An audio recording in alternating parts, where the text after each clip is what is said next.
What is texture? It's one of my favorite topics, actually. I know I say favorite a lot. I have a lot of favorites in the hair business.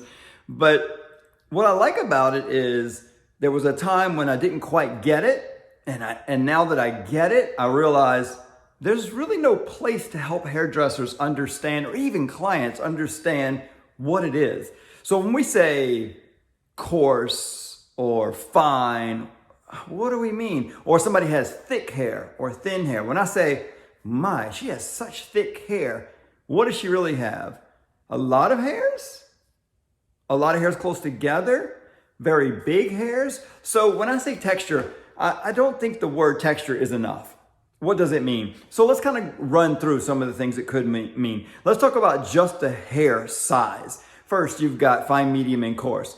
I would say that's talking about the actual size of the hair. Little bitty skinny hairs to medium-sized hairs to thick hairs. We'll do 3 categories just to kind of make it easy, but obviously there's everything in between. So if hair is just thick in size, each hair's large, you can still have thin hair because you can have so few of them on your head, a lot of space between them. So there's density, how close together. And now we only talked about hair size and how many hairs are on your head. What about the curl pattern?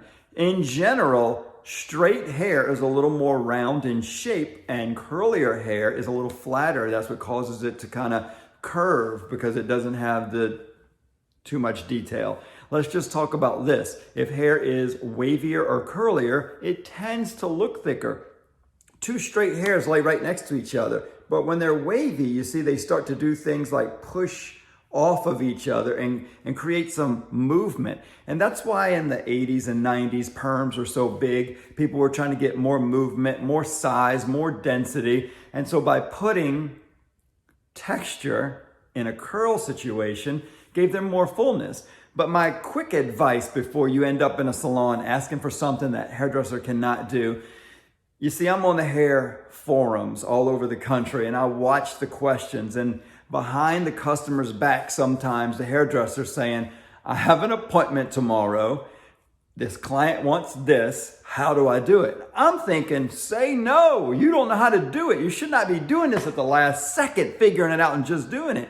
So I am trying to tell you, the hairdresser, don't do it. If you don't know how to do it yet, practice for free on somebody or a friend or another hairdresser or a mannequin. And customers, you should quiz us a little bit more. If you're wanting something done, ask that hairdresser, do you have pictures, video, Instagram, Facebook, proving, you don't have to say proving, you're going to put them on the defensive, but at least saying, show me your work. Oh yeah, that sounds like a great idea. Because you don't want to go in and say, can you give me a perm? And they say, yes, of course, I can do that. Look in their eyes. I mean, sometimes it's through text or messages. And so you're saying, sure, I can do that. Or they saying they can do that, and they cannot.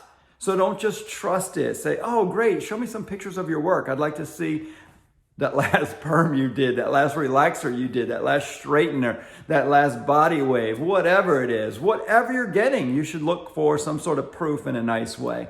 So I don't know if this solves the texture mystery, but just realize even cutting, we use thinning shears and call it texturizing. And then cutting can change the look of a head, which we would then potentially call texture.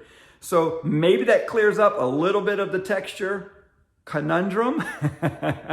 Please subscribe, like, comment, whatever it takes to help keep me knowing that you guys are interested in these videos. Thank you so much.